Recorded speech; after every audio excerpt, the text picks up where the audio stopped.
எல்லோருக்கும் வணக்கம். இன்றைய நாள் நாம் திருப்பாவையின் 13ஆம் நாள் பாசுரத்தை அனுபவிப்போம். ஏமாற்ற நினைப்பதை விடுத்து படுத்துறங்குவதை விட்டு எழுந்து வா என்று ஆண்டாள் இன்றைய பாசுரத்தில் தன் தோழியை அழைக்கின்றாள்.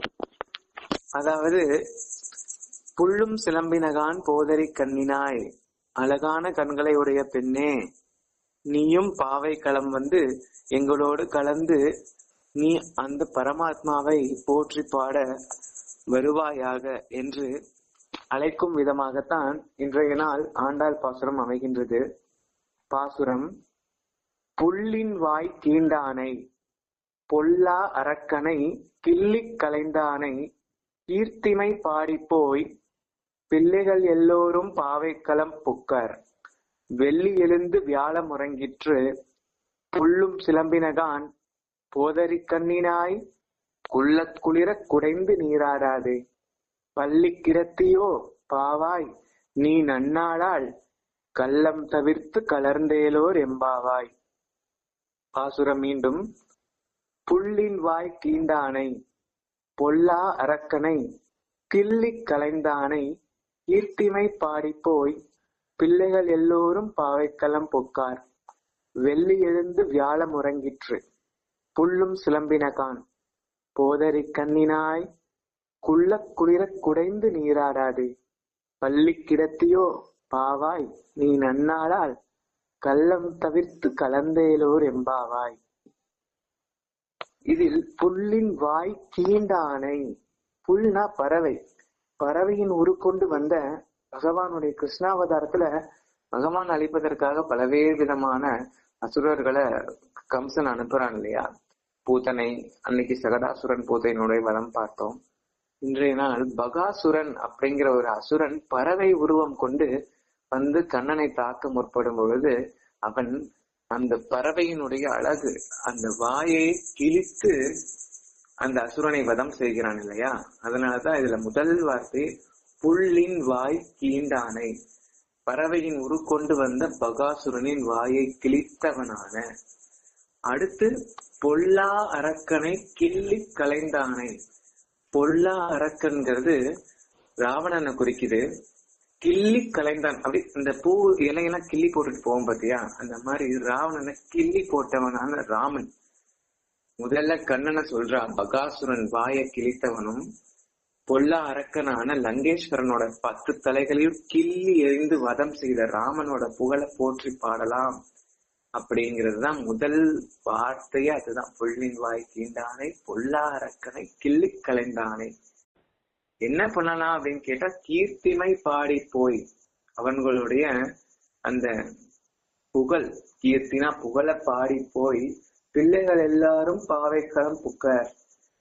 ஊர்ல இருக்கக்கூடிய அனைத்து பெண்களுமே நோன்பு நோக்க அந்த குறித்த இடம் பாவை களம், நோன்பு செய்யக்கூடிய இடத்தை தான் இந்த பாசுரத்துல சொல்றான். இப்பதான் முதல்ல ஒரு குறிப்பிட்ட இடத்தை நோன்பு செய்யறோங்கிறத அவ சொல்லியிருக்கா. அதற்கான அறிகுறிகள் சொல்றா. வெள்ளி எழுந்து வியாழம் உறங்கிற்று. வெள்ளினா சுக்கிரன், அந்த வெள்ளி கிரகம் இருக்கு இல்லையா, அது உச்சிக்கு வந்துருச்சு. வியாழம் உறங்கிற்று, வியாழங்கிறது குரு மறைந்து விட்டது. வியாழன் அஸ்தமிச்சிருச்சுன்னு சொல்லல, வியாழன் மறைஞ்சிருச்சுன்னு சொல்ல, உறங்கிற்றுன்னு சொல்றா. அவருடைய பாசுரத்துல கூட மங்களம் வரணுங்கிறதுக்காகத்தான் வியாழம் உறங்கிற்றுன்னு சொல்றான். வியாழன் மறைந்து வெள்ளி உதிச்சிருச்சு. புல்லும் சிலம்பினகான், புல்னா பறவை. ஆல்ரெடி 6வது பாசுரத்திலே புல்லும் சிலம்பினகான் புல்லறையன்னு தான் ஆரம்பிச்சா. இதுலயும் புல்லும் சிலம்பினகான் சொல்றான். அதாவது பறவைகள் எல்லாம் ஒலி எழுப்ப ஆரம்பிச்சிருச்சு. போதரி கண்ணினாய், கண் வண்டுகள் முழிக்கும் அழகிய தாமரை போன்று இருக்கக்கூடிய கண்களை உடையவள் அர்த்தம். போதரி, அப்படி தாமரை போன்று இருக்கக்கூடிய கண்களை உடையவளே, உள்ள குளிர குடைந்து நீராடாதே, உள்ளம் உடலும் குளிரக்கூடிய அளவுக்கு எங்களோட நீராடாம இப்படி படுத்து இருக்கலாமா? பள்ளி கிடத்தியோ பாவாய், படுத்து தூங்கிக்கிட்டு இருக்கியே பாவாய், நீ நன்னாளால் கள்ளம் தவிர்த்து கலந்தேலோர் என்பாவாய். உன்னுடைய கள்ளத்தனத்தை விட்டுட்டு எங்களோட சேர்ந்து கலந்து நீ நோன்புக்கு வருவாயாக அப்படின்னு சொல்லி இந்த பாசுரத்துல குறிப்பிடுறா. இப்பாசுரத்துல குறிப்பிடக்கூடிய பெண் கண்ணனின் திவ்ய தரிசனத்தை பெற்றக்கூடிய ஒரு பாக்கியசாலியா தான் இருக்கணும். அதனாலதான் அவ அழகான கண்கள், போதரி கண்ணினாய்ன்னு சொல்லி எழுப்பறா. போது அரி அப்படின்னு ரெண்டா பிரிக்கலாம். போதுனா தாமரை மலர், அரினா வண்டு. அந்த தாமரை மலரை வட்டமிடும் வண்டு அந்த மாதிரி இருக்கா அவளுடைய கருவிழி. அப்பெண் உறங்கவில்லைன்னு தானே தெரியுது. போதரி கண்ணினாய்னா தூங்கிக்கிட்டு இருக்க கண்ணை வர்ணிக்க முடியுமா? கருவிழிகள் திறந்திருந்தாதானே தெரியும். அப்போ ஆண்டாள் போதரி கண்ணினாய்ன்னு சொல்றப்போ அங்க அந்த மலர் வண்டுல வட்டமிடக்கூடிய, அப்போ மோன நிலையில தான் இருக்கா, முழித்துதான் இருக்காங்கிறது தெரிய வருது. அப்ப மோன நிலையில சும்மா படுத்திருப்பாள். எப்ப நம்மளாம் தூக்கம் வரலைன்னா சும்மாவே விட்டத்தை பார்த்து படுத்துப்போம் இல்லையா, அந்த மாதிரி படுத்திருப்பாளா? கிடையாது. கிருஷ்ணானுபவத்தை மனசுல அசை போட்டவாறு படுத்துட்டு இருக்காளாம். முந்தைய பாசுரத்துல சொன்னா இல்லையா, ராமனின் கீர்த்தி, அதாவது சினத்தினால் தென்னிலங்கை கோமானை செற்ற மனத்துக்கினியானை பாடவம்னு நேற்றைய பாசுரத்துல சொன்னான். மனத்துக்கு இனிமையானவனுடையது சினத்தினால தென்னிலங்கை கோமான் செற்றான்னு ராமாவதாரத்தை சொன்னான். ராமனுடைய கல்யாண குணத்தை சொன்னான். அடுத்து அவளுக்கு ஒரு தோற்றம். அடுத்த பாசுரத்துல ராமன் குணநலவானா இல்ல கிருஷ்ணன் குணநலவானா, ரெண்டு பேரையுமே சேர்த்திக்கலாம் அப்படின்னு தான் ரெண்டு பேரையும் சேர்த்தி. நேற்றைய பாசுரம் ராமனுக்கே உரித்தானது. இன்று ராமன் கிருஷ்ணன் ரெண்டு பேரையுமே சேர்த்து ஒரு பொதுநலமா அவளுக்கு யார முன்னிக்கணும், யாருடைய கல்யாண குணம் பெருசுன்னு அவளால வாக்குவாதம் பண்ண முடியல. ராமனும் கண்ணனும் ஒன்றுதான், ஸ்ரீமன் நாராயணனே தான் சொல்லி அவ ரெண்டு பேரையுமே சேர்த்தி புள்ளிங்வாய் கீண்டானை பொல்லா அரக்கனை கிள்ளி கலைந்தானை அப்படின்னு ரெண்டு பேரையுமே பாடியிருக்கான். புல்லும் சிலம்பினக்காரனா ஆறாம் பாசுரத்திலே பாடினத மறுபடியும் அதே வித சொல்றாளா? பறவைகள் துயிலிருந்து கூவதை பாட சொல்றாளா?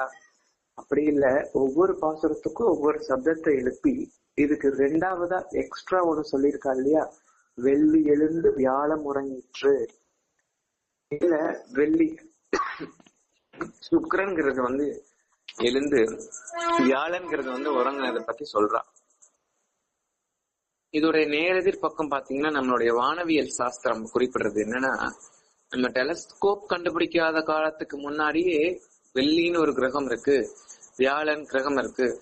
ஆராய்ச்சியாளர்கள்லாம் வெள்ளி வியாழன் கிரகம், ஜூபிட்டர், வீனஸ் இந்த மாதிரி கிரகங்களை எல்லாம் கண்டுபிடிக்கணும் அப்படின்னு டெலஸ்கோப் பார்த்து அது எந்த திசையில இருக்கு, எப்போ எழுந்திருக்குது, எப்போ உறங்குது, எப்போ நமக்கு தெரியும் பூமியில, எப்போ தெரியாது, இதெல்லாம் தெரியாது. ஆண்டாளுடைய காலம் என்ன, இப்ப அவர்கள் கண்டுபிடிச்ச டெலஸ்கோப் கண்டுபிடிக்காத காலத்திலேயே ஆண்டாள் ஒரு 14 வயசு சின்ன குழந்தைக்கு அதிசயமா வானவியல் சாஸ்திரமே தெரிஞ்சிருக்குன்னு சொல்லலாம். இந்த பாசுரத்துல அவ சொல்றதுல வெள்ளி எழுந்து வியாழம் உறங்கிற்று. அப்போ இப்பேற்பட்ட ஆச்சாரியரான ஞான உபதேசத்திற்கு கூட நமக்கு இந்த மாதிரி கிடைக்குமான்னு தெரியல. ஆண்டாள் அப்போ எப்பேற்பட்ட ஒரு உலகியல் சார்ந்த அறிவு உள்ளவளா இருந்திருப்பா. புள்ளின் வாய்க்கீண்டானை பொல்லா அரக்கனை கிள்ளி கலைந்தானை கீர்த்தனை பாடி போய்ங்கிறது 10 இந்திரியங்கள். அதாவது ராவணனுக்கு 10 தலை இருக்கு இல்லையா, 10 இந்திரியங்கள் நமக்கு இருக்கு. 10 இந்திரியங்கள்னா என்னன்னா கண், காது, மெய், செவி, அந்த 5 நம்மளுடைய இந்திரியங்கள். அதுல இருக்கக்கூடிய சுவை, ஒளி, ஊறு, ஓசை, நாற்றம் இவை 5 திருவள்ளுவர் சொன்ன மாதிரி பாக்குறது. கண் கண்டதை பார்க்கும், காது கண்டதை கேட்கும், மனசு கண்டதை நினைக்கும், வாய் கண்டதை பேசும். இப்ப ஏற்பட்ட இந்திரியங்கள் ஞான இந்திரியங்கள், நம்மளுடைய இந்திரியங்கள் 10ஐயும் அடக்கக்கூடிய தன்மை ராமனுக்கு. ராவனுடைய 10 தலை அடக்கிறது. உள்ளார்ந்த அர்த்தம் நம்முடைய 10 இந்திரியங்களையும் மனசுல கட்டுப்பாட்டா வச்சிருக்கணுங்கிறதுக்கு தான் பொல்லா அரக்கனைன்னு சொல்றான். நம்மளும் பொல்லா அரக்கன் தானே. பிள்ளைகள் எல்லாரும் பாவைக்களம் புக்கார் அப்படின்னா மற்ற சீடர்கள் எல்லாம் ஆச்சாரியன் அடைகிறதுக்கு தயாராயிட்டோம். நம்ம என்னைக்கு ஆச்சாரியன் அடையணும், நம்மளும் போலாம் அப்படின்னு இந்த பாசுரத்துல குருவை அடைந்தவர்களை தவிர மீது எல்லாரும் குருவை அடையணும், நீங்களும் அடைய வேண்டாமா அப்படின்னு நம்மளை குறிப்பிடுற மாதிரி இருக்கு. பள்ளி கிடத்தியோ பாவாய் நீ நன்னாளாங்கிறது நீ கைவல்யம் பள்ளி, அதாவது என்ன சொல்றது, ஆச்சாரிய சம்பந்தம் கிடைக்கும் நாள் தான் நன்னாள்னு சொல்லுவோம். எப்பொழுதுமே நம்ம பிறந்த நாள்னு கொண்டாடக்கூடாது. ஞானம் வந்தாதான் ஞானம் எப்போ நமக்கு கிடைக்குமோ அப்பதான் நம்ம பிறந்தோம்னே வச்சுக்கோம் இல்லையா. இந்த மாதிரி குரு அடையக்கூடிய நாள் தான் நன்னாள் அப்படின்னு அவ சொல்றா. நன்னாளால் அப்படின்னு நல்ல நாள் கிடைக்கிறப்பயே நீங்க என்ன பண்ணிரு, அந்த பகவானை அடைஞ்சிரு அப்படின்னு இந்த பாசுரத்துல சொல்றா. எப்போதுமே நம்மளும் இந்த மாதிரி அதே அவள் குறிப்பிட்ட போல கிருஷ்ணனையும் ராமனும் ரெண்டு ஒண்ணுதான் சமரசத்தையும் நம்ம மேற்கொண்டு ஸ்ரீமன் நாராயணனுடைய அருளோட நம்மளும் குரு ஐக்கியத்துல கலந்தேலோர் என்பாவாங்கிற மாதிரி எல்லாரோடையும் கூடியிருந்து குளிர்ந்து இந்த மார்கழி நோன்ப சிறப்பா கொண்டாடணும்னு சொல்லி அவள் அனுகிரகத்தோட நம்ம எல்லாருக்கும் மங்களம் கிடைக்கட்டும்னு சொல்லி நான் பூர்த்தி செய்கிறேன். நன்றி.